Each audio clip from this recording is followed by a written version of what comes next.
What up, what up, what up? Welcome to another episode of New Orleans Basketball and New Orleans Network podcast. As always, I'm your host, Raphael Rattler, joined by my fellow middle brother, Garrick Rattler. What's popping with you, bro? What up, bro? Everything's all good on this side. Enjoying, a little warm weather. The Taylor Swift brought all the good weather to New Orleans, and apparently all the Swifties in the city had a great time, and they brought some good weather. So it's been all good vibes, man. It's been good vibes. Pels are off, and we'll talk about the start that they're off to. Nah. Okay. All right. Well, just when you usually have the professional teams playing on the same day is usually a joyous event. You get to see both sides of your city being represented as far as professional sports going to NBA, NFL. And Sunday just wasn't that, bro. It just wasn't that. It just wasn't fun. Wasn't fun. But other than that, everything's on this side. Everything's good on over here, man. How's everything on your side? Everything is blessed, man. I'll tell you what. I'm in my mid-30s, and I didn't feel like I was in my mid-30s until just this weekend, where I'm not trying to play hero. I'm not trying to bring it back from high school. I'm not trying to be a weight trainer. I'm just trying to get a little exercise, play a little basketball in my driveway. And now I'll be reevaluated in 4 to 6 weeks. Not the reevaluate rotator cuff. So yeah, man, I'm doing great. I'm hanging in there. But yeah, man, basketball is back. It's great every single night that there's a game to watch. Unfortunately, on Sunday, to your point, there wasn't very much good to watch when it came to New Orleans in front of the team. But we will get into that. Before we do, make sure you guys will follow us on X, on Twitter, on IG, on TikTok. That's NO Basketball, no E. Make sure you are liking the episode below, and make sure you subscribe to the channel, New Orleans Basketball. So let's start with the positive. The first game versus Portland. So this one was really ugly. And to be honest with you, for about 7 of the 8 quarters, Portland was just the better team than the Pelicans. Now, they were able to string together some stops in the second half, and BI got going, and we'll get into that. But for like the majority of both of these games, you could look and see Portland probably should have won both. So let's start with the first one. So the Pelicans win this one. Everyone's seen this by now. It's top 10 on ESPN, all those things. Brandon Ingram hits with a game winner. Zion comes over and helps Herb seal a victory with a block. Zion starts the game on minutes restriction. It's his first action in the NBA season. And right away, he looked out of rhythm. He looked like a player who hadn't been practicing for a while. He looked like a player who's probably coming off of some type of virus or injury. And he looked like a person who, again, didn't have the touch around the rim that you're so accustomed to Zion Williamson having. It wasn't just him. Like the Pelican starters were 9 of 32 in the first half. It was just a tough showing altogether in your first game without DeJounte Murray. So what were the first couple things that you saw out of that first game versus Portland?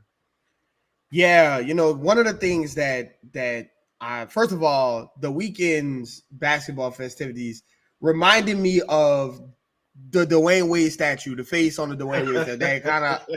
That's kind of what the Pelicans look like this past weekend. But I think the first thing you got to talk about is, listen, all last season we talked about, and it was very well known that the Pelicans' big three of CJ McCollum, Zion, and Brandon Ingram didn't necessarily have the best net rating, didn't have the best positive outlook as far as numbers and analytics go. And the eye test kind of showed that to you, right? Like they looked clunky sometimes. They looked like they didn't have any on-court cohesion among the three. And then you get into this season and you didn't revamp the big three. You made the big three and added a fourth person, right? And DeJounte Murray. And so it was very interesting. Everybody was interested to see, would DeJounte be able to kind of cure that big three problem with his point guardness? And obviously he's out for an extended period of time. And so you're back to the big three from last year, right? Zion, Brandon Ingram, and CJ McCollum. And once again, they showed that they still haven't gotten to the point where they are a positive big three yet. And so, that's the first thing I saw was just a lot of stagnation on offense, a lot of guys still trying to figure out what's the best way to utilize Brandon Ingram and Zion together, Zion and CJ together, and those things like that. And so it's still a work in progress, and it may continue to be a work in progress. And again, it sucks even more when you think about the loss of DeJounte, because DeJounte was kind of brought in to smooth a lot of this over and to get guys in positions where they would feel comfortable and kind of alleviate some of that pressure of the big three not playing well. But again, here we are with those same three and still seeing some issues on the offensive side of the ball. But again, the one thing that I take away from this is that Jordan Hawkins is ready to contribute and be a great player. Like, we'll talk about him later. But I think he is. The conversation has always been about, is Brandon Ingram going to leave? The money to pay to Brandon Ingram. And, the secondary questions were, is he in front of Trey Murphy? Is he keeping Trey Murphy from kind of taking that next step? And then you kind of look at Jordan Hawkins, and it's like, well, he has to be on the floor as well. And again, it's not to CJ's detriment, because CJ was fantastic both games. He's the guy. He's of the big three, the only guy that was consistently good in both games. And so you have CJ McCollum there, but Jordan Hawkins is now showing you that he's ready to take on more of a responsibility on the offensive side of the ball, and also giving it to you on the defensive side of the ball as well. He played phenomenal in both games. I think it was just his energy and his movement that makes this offense, gives them that punch that they can't seem to get out of that big three. And so I think the last thing is that, it's time for Zion to get his 2 feet on the ground, because you saw how Jason Tatum came out in game 1. Hell, you saw how Brandon Ingram came out in the first game for the Pelicans. This is the season, before you know it, you're going to be in game 5 and in game 10 and game 15 and game 20. And so he himself even spoke about needing to get to game 20 before you start real Zion, right? Or being in shape Zion, being in game shape. And understandably, like, all right, that's an understandable situation. But the NBA, especially the Western Conference, is not going to wait until game 20 for you to get on, your 2 feet under you and to get locked in. They're coming, everybody's coming every single game in order to do that, in order to come and put you out of, off the court. And so, this Portland, these two, we talked about the start in the first 10 games not being super duper, difficult for the Pelicans as far as the record goes, but that's only as good as you take advantage of it. And so the Pelicans have already dropped a game that they should not have lost, against a team that's probably not going to be playing for much at the end of the year, and almost, dropped 2 of them. And so now it's time for the Pelicans to look themselves in the eyes and realize that, like, you have to get into go early before these teams start coming and start gathering up these losses. Nobody cares about who's out. Nobody cares about who's available. You have to get out there and do what you need to do. And so, Zion has to get back together, because even with this team together fully function, they won't. It doesn't work if Zion isn't at the peak of his superpowers, let alone missing DeJounte and Trey Murphy. Zion has to be on his game from the tip off in the next game. So I think that was my big 3 takeaways from that first game. Obviously, they won, and Brandon Ingram was phenomenal. He played under control and played incredible. But it still shouldn't have gotten to that point. If you consider yourself a top 5, top 4 seed in the West. Right. So, couple things. So I will give Zion a little bit of slack. So when he made those comments, he was still balling out in the first game of the preseason. Like, he was still hooping. I don't think he expected to get off to this slow of a start. I think, again, with the virus coming over him, he probably lost his legs a little bit, and there was probably a little bit of that. But to your point, nobody cares, right? Like, everybody's injured already. Everybody's dealing with something already. So you got to figure out a way. In the first game, I actually was proud of Zion, because there's times over the course of his career where if he doesn't have it going on the offensive end, he tends to pout a little bit, and he tends to not be as engaged in the game. Well, in this game, he didn't have it going. He had his second worst outing. Well, he just so happened to have his worst first outing the next game, but he had his second worst outing in his career from a shooting standpoint, but he still had 11 boards. He still had 7 assists. To your point about Jordan Hawkins, listen, the way that Jordan Hawkins plays, like his skill set in particular, I've always talked about CJ McCollum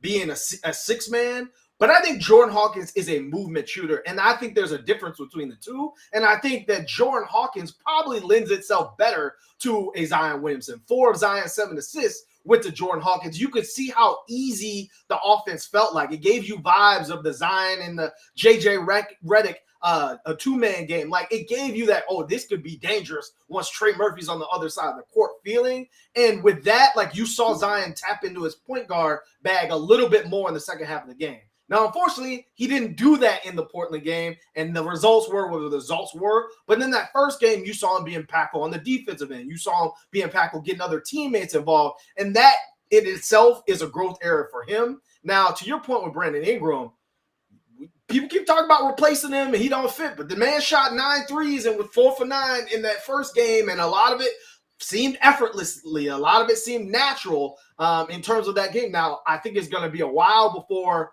that's a consistent type thing, but that's another stepping stone in the right direction. Talking about stepping stones, this team was 0-22 in games where they led or were trailed going in the fourth quarter.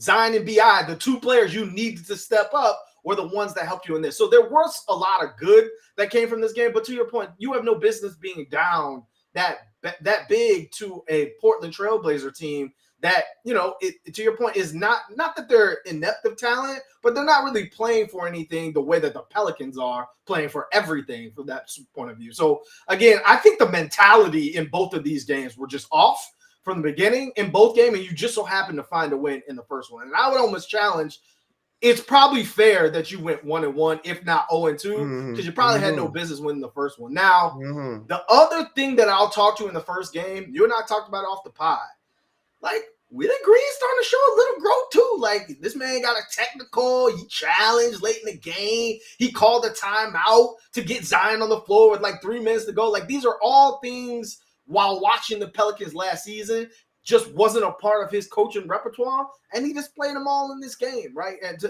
that perspective. So, again, the first game showed me a lot of growth, even though it was an ugly game. Now, let's get into the second game. This was one of those games that I saw, you know, someone on tweet, I think it was Keith Smart, who was like, this is a game you just got to throw away if you're the Pelicans. I would challenge it the other way. I think this is an eye-opening game. When you don't have size and you are playing a certain type of basketball, when you don't play that way, things like that happen. You get blown out on the road versus teams that are not that good. The Pelicans lack energy. I don't know if there was one single time where I saw them push the ball up the court. Like, everything was walking the ball up the court. On defense, they just let Portland get to wherever they wanted to go. On offense, it was like dribble. Oh, there's 5 seconds left in the shot clock. Let's throw something up. Zion was forcing it. Like, this was different from the first game, and where you could see like his frustration of missing bunnies and missing shots that he normally makes. And it was lending to the fact that you and I talked about this last year. Like, he wasn't getting back on defense. Like, I'm watching the defensive possession. I'm like, it's 4-5. Where's Zion? And, like, that's the kind of stuff that a superstar doesn't do. That's the kind of stuff that he needs to correct. If you're not getting the shot in, fine. Go back on defense and get it back. And, like, all of those things trickle down into why the Pelicans were blown out the way the Pelicans were blown out. Yeah, and to kind of piggyback off the 2 things that you mentioned about growth, I think one of the things that I want to see from Willie Green, like you said, you talk about the challenges, getting that challenge for Jordan Hawkins, going to bat for your guys. I think we were clamoring for that a lot. But both games, Willie Green should have been in the referee's ear talking about Donovan Clingan's illegal defense. Zion obviously has a lot that he needs to pick up on, and you said it perfectly. Even when the things aren't going the right way, be more like that first game and not like that second game.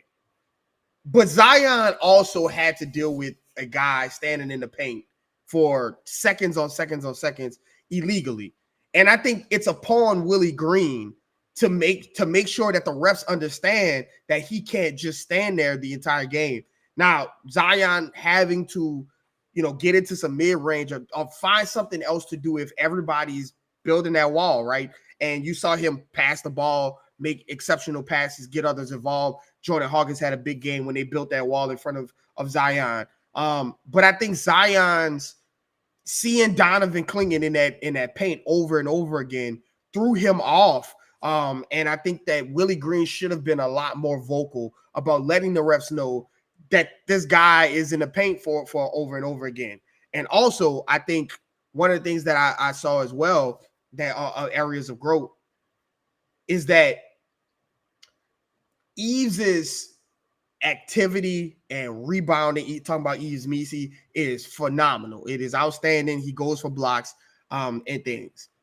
But there are, and this is just going to be part of the learning curve and growing curve, that you can tell that he still has some growth areas as far as rebounding, as far as, tenacity, and keeping that tenacity the whole time. DeAndre Ayton is not like, he's a good center. He's a good NBA center, but he's not the cream of the crop. But he and Donovan Clingan destroyed the Pelicans on the offensive boards. And that is just will and effort. And so I think that has to be, we talk about like the pillars of the Pelicans defense, right? Of the Pelicans success. When you talk about getting in transition, when you talk about shooting a certain amount of threes, energy and effort has to be a non-negotiable for this team. You're already starting behind the 8-ball with not having a tallish starting caliber center. Daniel Tice is 6'8", and also having Zion being undersized at his position. You're already starting from a vertical kind of stand behind the gun. You have to be the more energetic team. You have to be the more effort-driven team. I'm watching the Celtics dive after loose balls in game 3 against Detroit, because that's a mentality, right? Like, they have Jason Tatum starting at the 4, who's a wing, and yet they're still hitting the boards. They're getting to they're crashing the board. That's an effort thing. And the Pelicans cannot go into games, say they might be taller than the Pelicans, they might jump higher than the Pelicans, whatever the case is. No team can outwork the Pelicans, because that is the only way this thing works, right? This is not a team, especially without Trey Murphy and especially without DeJounte Murray, who has a lot of room for, okay, we'll just let the talent get to where we need to go if we're not bringing the effort. You have to bring the effort every single play with this team and to be successful. And these 2 games in Portland showed you what happens in one game when you don't allow the misses and the offense to go to dictate your effort and to dictate the other aspects of your game. You win a close game that you probably shouldn't have been close in, but you win that close game. Versus when you're just lackadaisical to walking the ball up and not putting a body on people, not rebounding, not crashing, you lose in dramatic fashion. And so that it just shows you the juxtaposition of the Pelicans coming out with effort, paying attention to the details, and when they don't, this is what happens. You get beat up like a drum on the offensive boards and gets ran out of a team, ran off the floor against a team you have no business being in a close game with. What were the 3 pieces of the Pelicans' identity last year, and quite frankly this year as well? They had to be painted great. Again, Zion was forcing it. He wasn't really looking for teammates. Like, he was trying to get the foul line. To his credit, 8 for 10 from the foul line. But he wasn't looking to get to the paint in order to kick out for a 3. You have to be tenacious on defense. They weren't that. Like, literally, Scoot Henderson was just having layup lines anywhere he wanted to go. They weren't that at all. And the last thing is, what? This team, okay, to your point, they're going to be out-rebounded a lot of times, and they're going to be outmanned a lot of times. But if you're not the more tenacious team every single night, you're not going to win. So essentially, they didn't play to their identity at all. And it's not necessarily that you lose a game. This is NBA. Like, teams are going to lose. The Pistons almost beat the Celtics the other night. Like, teams are going to lose to teams they have no business losing. It's how you lose. And when you play against your identity and when you play in a way that doesn't resemble your team, that's a bad loss. So it almost looked like they were overlooking Portland, and Portland came out and smacked them twice. They just so happened to not win the first one. Now, to your Zion point earlier, Yes, I do think that Willie Green should be in the referee's ear. I'm sure he was to some degree. But this is what I said in the offseason. When teams are loading up versus you, what is the counter? You saw Zion shoot the midi in the preseason. You saw him talk about it in the offseason. He didn't even try it in the second game, right? And so this is what I'm talking about, that growth aspect from him. When they're turning something else on, how do you turn something else on? And like, that's another step that I'm expecting to see from him. Now, let's get to your Ease Measy point. I do agree. There's a lot of growth that has from him. Again, he hasn't been playing basketball that long. He's a rookie. He's 19 years old. Of course, there's a lot of growth in when it comes to him. But Garrett, I'm telling you, man, this guy, he needs to start. Like in the first Portland game, Willie Green, within 2 minutes of the second half, was like, yeah, Ayton is killing Daniel Tice. We're going to go ahead and bring Eves in. And immediately, Eves was contesting that patented DeAndre Ayton mid-range shot that he killed the Pelicans with when he was in Phoenix, that he's been killing with the Pelicans with since he's been in Portland. All of a sudden, Eves is contesting it because he's not 6'8". He's an actual center and 7 foot tall. And then I look at the totals just because I was interested. Eves has more minutes than Tice. He has more points than Tice. He has more rebounds than Tice. He has more blocks than Tice. He has more steals than Tice. He has more free throws than Tice. And by the way, he plays better next to talent. When you bring him off the bench with Jose and Jordan Hawkins, those are not players that are going to accentuate the things that Eves does. So to your point, while he needs to box out better and he needs to be much better on the board, we've been talking about that for a long time. That's going to be an era of huge focus for him. He was still contesting every shot. And I don't necessarily blame him for not getting the rebound after contesting the shots. That's your teammate's job. Hey, you go contest the shot. Someone else needs to put a body on someone else, and someone else needs to go to the boards. Again, in this one, Zion had 3 rebounds, or he had 4 rebounds. In the last game, he had 11 rebounds. 1 in a loss and 1 in a win. Like, I don't think that's necessarily a coincidence when you look at things. And so I look at Tice and I look at Eves Measy, and I think both of them are better fits than the situation that they had last year. But my question to you is like, how long are we going to wait to say, you know what, Eves probably needs to be in that starting lineup? Yeah, like even with all the criticisms I have for him, he's still the best option at center for the Pelicans right now. It's not really close. I think Tice has played admirably so far. Obviously, this is super duper small sample size. And he's done everything that you want to do. You would want a center to do. But I think the Pelicans need to use Daniel Tice and view Daniel Tice the way they should have viewed and used Larry Nance. They really the way they used him, but they didn't use Larry Nance the right way. They used Larry Nance as a small ball, as a substitute backup center. That's not the way Larry Nance should have been used. He should have been used as a break in case of emergency, small ball, 5, like for certain times, not your backup center. You now have a backup center in Daniel Tice. I think the things that Daniel Tice gives up as a starter, right? The size, getting shot over because he's 6'8", things like that would be more tolerable, and you could kind of mask it a little bit more if he was playing backup centers. Whereas I think the things that makes Eves Measy good is what you want at the starting position, as opposed to bringing him in and having him kind of make up for the points that have been bled with the starters. And so I do think that Eves is the best option at center for the Pelicans. Let him get his lumps. He's going to fail sometimes. He's going to get out rebounded sometimes.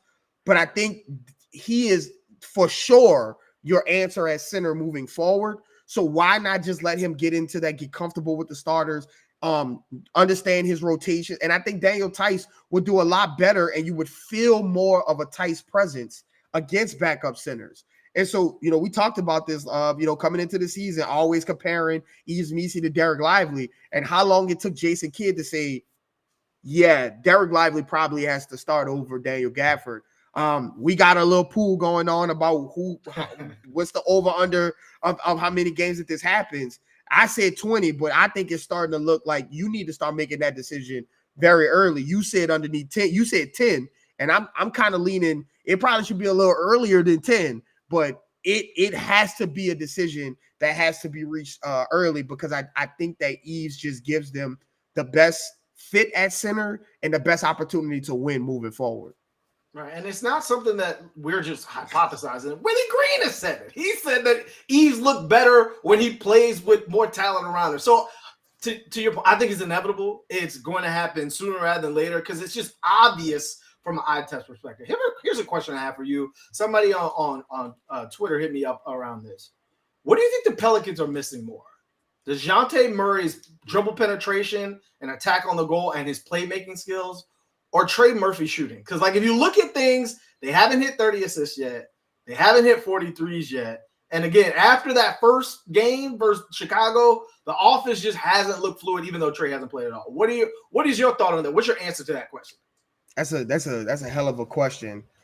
For me, though, I think that they are missing DeJounte more than Trey. And it's not like who's better, who's whatever. Like, they're missing both. That you would want to have them both. But for me, I think that Jordan Hawkins' ascension and his green light, it hasn't like allowed them to not miss Trey, because they 100% miss Trey. But I think between Jordan Hawkins and CJ McCollum's kind of his hitting the ground running start, if they just added Trey, it would help them out a lot. But I think Jordan has done a pretty good job kind of stepping in and filling in some of those shots that you're missing and things like that.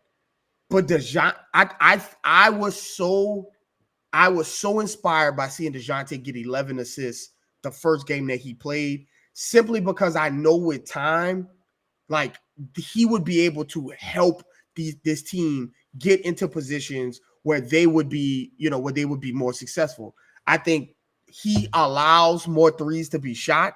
I think right now, when you don't have DeJounte and you're starting CJ at point guard, you're back to Zion and Brandon Ingram kind of being on the ball and a lot, like, usage on the ball between those two. And I think we always talk about it. When you boil a player down to their basic, who they are as a person, that's the player that they are. And when the shot clock is low, when the game is in peril, they tend to revert to who they are as a person.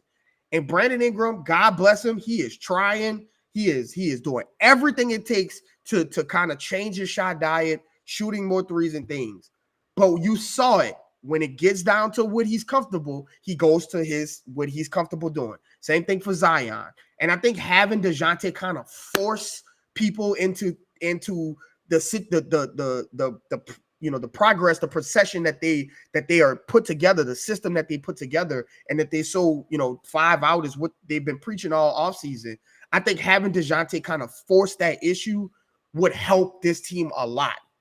Turning the corner, dribble penetration, having a guy be able to make those outlet passes, those kick out passes, those swing passes. Now it's more so Zion, B.I., CJ, you guys have to not only set up the offense, but you kind of are the offense. And so now it's falling upon them. Whereas I think point Zion, point Brandon Ingram, CJ on the ball, having that as like secondary, tertiary options, I think those are that allows the Pelicans to get more into the offense that they want to get into. Whereas taking him out and having CJ, B.I., Zion just be on the ball the whole entire game just changes the dynamic of the offense and what you're trying to get to, because these guys have been going to the things that they've been going to their entire careers, and it's what they're comfortable. So even after one off season, one training camp of this is what we need to do, it's still going to take some time for them to get to that while they're on the ball. Whereas DeJounte kind of sets them up and allows them to get in those positions. And I just think they're missing that a little bit more than what Trey can bring. Yeah, and I would agree to some point. And something you didn't mention was like his defensive presence as well. Like, it was obvious he was in the passing lane. You could see why he led the league in steals for the last 3 years by the deflections he was getting in the Chicago game. And I think, again, like we've talked about before, when you trade that for CJ on the defensive end on your starting lineup, that's a bigger loss than what people are thinking about. But I got to disagree with you, bro. Yes, you are right that I think, from the way that DeJounte sees the court and how he's able to put people in positions to succeed based off what they do best, like a true point guard. You didn't even mention the lobs to Eves, like, and the lobs to anyone, things like that you have not seen since DeJounte went out the lineup. But Garrett, this team won 49 games and DeJounte Murray was not on it. I think the answer to this question is Trey Murphy, and here's why. Not just because of the floor spacing and what he's able to do from an offensive standpoint to help you, break open the offense, so to speak. I think you're missing his height and his rebounding prowess, because you and I were texting during the game. Well, there was a lineup with like Jose and CJ and Javonte Green,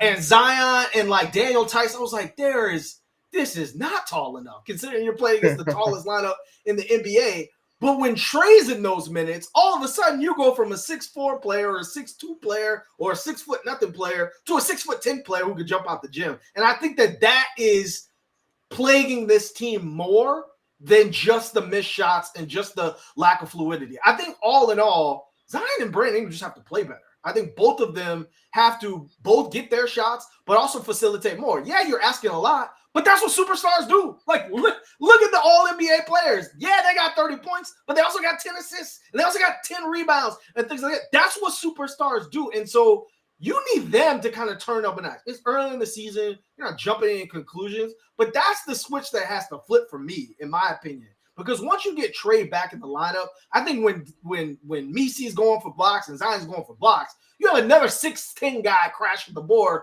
versus Hawk trying to jump over three people, even though he's been rebounding his ass off, jump over three people just to get rebounds and tip the ball up 9 times like you're doing the 2K pass out of bounds. Mm-hmm. Like, instead of that, you have a 6'10" guy who the very first summer league game, what did I tell you? I go, Trey's going to be a good rebounder in this league. And I think that is a huge component on top of the shooting that's missing as well. So, again, the Pelicans are missing both of them. But, again, the entire NBA is missing somebody. Considering the Warriors are up next, and now they're missing Steph Curry. Now they're missing Shake Milton, potentially Andrew Wiggins as well. Another baseball series coming up. Without Steph on this Warriors team, the Pelicans better win, because you can't drop one to Portland and then go play the Warriors twice without really the only player that can generate offense consistently and not walk away with wins. So let's talk about this. How do the Pelicans capitalize on this? What are some of the things you're looking for out of this upcoming baseball series in Golden State? Well, the first thing you got to know is that with Steph out, they're going to shoot a ton of threes. I know Steph is out and he's the shooter and he's the greatest shooter of all time, but they brought in a bunch of guys, and Steve Kerr has been playing 12 people basically. He's been playing his entire roster up and down. If you're not going to have Steph and you're not going to have Shake Milton and you may not have Wiggins, Buddy Hield is going to get like 33 pointers up. And I'm not even bullshitting you. Like, he might get 23s up in this game. He is going to shoot every time. And so the Pelicans have to be aware of that. I think it's time, Herb has not had a good game yet. I think he struggled, not struggled, but Zach LaVine kind of gave it to him, and you saw the guards for the Blazers just kind of get whatever they want in both games. And so I think it's time for Herb to kind of have a game where he's putting that first team all defense, putting that out there, and also hitting some corner threes and shots. Herb has to have a game coming up soon because I think they're going to sell out on Zion, and they're going to do whatever they need to do for Brandon Ingram. Draymond might be on Brandon Ingram or Zion, whatever the case is. Herb's offense and defense, the leap that he took last year, has to be something that he can replicate and have to replicate soon. And so I'm looking for Herb to have a good game. And then really, you have got to rebound. Kevon Looney, Trace Jackson Davis, Draymond, they're going to crash the boards. They're going to do what rebounders do.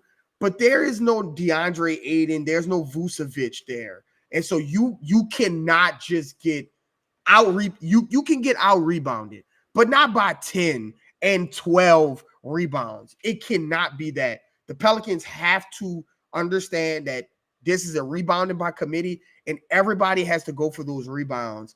Because with a team like Golden State, who already shoots a ton of threes, but now you're out these couple guys, they're going to shoot a ton of threes, and offensive rebounding and spraying out the threes can be backbreakers. We saw it with against Portland. How many times DeAndre Ayton tipped the ball out to Simons for a three, or to Jeremy Grant for a three? And so you have to be able to rebound and understand that this is unlike the Portland series, this is a baseball series with a back-to-back in it, right? You play Tuesday, you play Wednesday.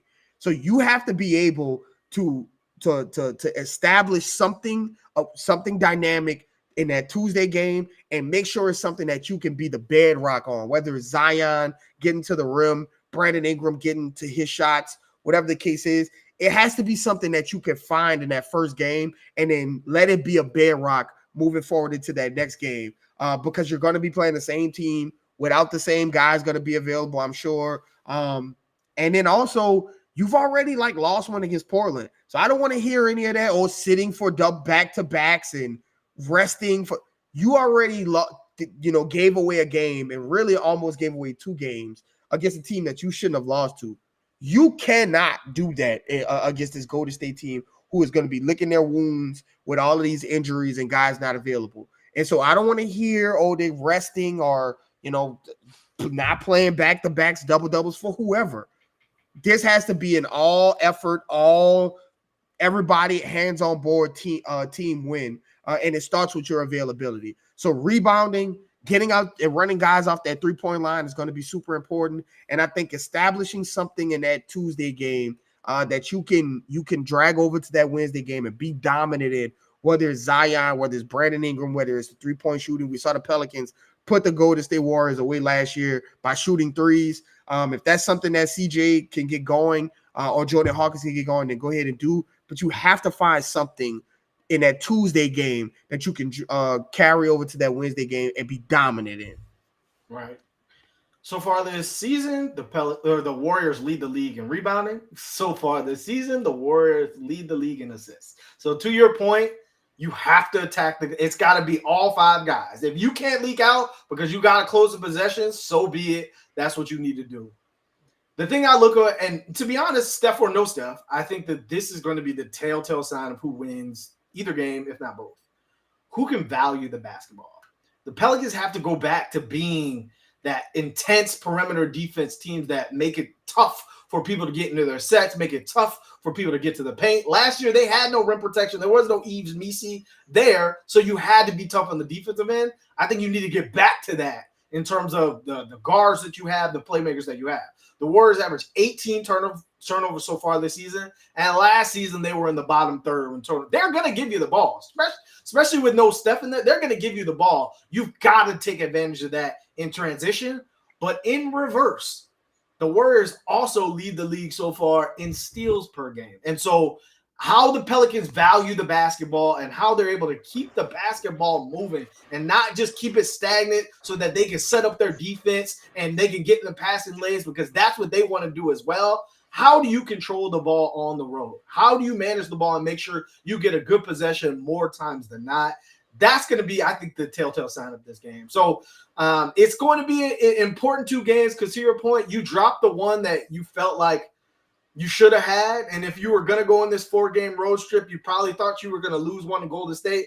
Well, now you drop one versus Portland, and now since there's no Steph, you don't have an excuse. At this point, you need to respond based off how you played last game, but also to get back in the rhythm and to start the season where you need to be. So with that being said, that's all we have for you today. The Pelicans are 2-1 heading into this pivotal stretch on, God forbid, national TV tomorrow night. What you got for the people, Garrick? As always, you never know what people are going through, so give someone a smile today. Yeah, TNT. I'm not looking forward to Zion. To Zion in front of Chuck and Ernie and Shaq, and I just, they get their jokes off, and I remember the in-season tournament, and but yeah, so the Pelicans have to get these 2. Real quick, as a quick aside, Dwayne Wade got a statue. You know how Dwayne Wade, you know how much Dwayne Wade matters to us. Both of our favorite players growing up. You got 2 jerseys hanging up over me, and there's a third one on his chair. They did him down that bad, bro. The statue is terrible. It's the worst statue I've ever seen in my life, and I did not think I would say that about D Wade. So hopefully, in the off season they could do something about that. But they took they took the little sheet off of it, and D Wade was like, yeah. Even though he had his hand in it, him and his son kind of looking at each other was like, I just redo it, please. Somebody redo the statue. For my guy. But anyway, yeah, Pelicans take the floor tomorrow and Wednesday back-to-back at Golden State. No Steph. We'll see about Wiggins. They have to take advantage of that. So as always, follow myself at Garrick_Rattler. Follow my brother at Raphael_Rattler. Follow the page at NO_basketball, no E. That's on Twitter, Instagram, wherever you get your socials. Most importantly, subscribe to New Orleans.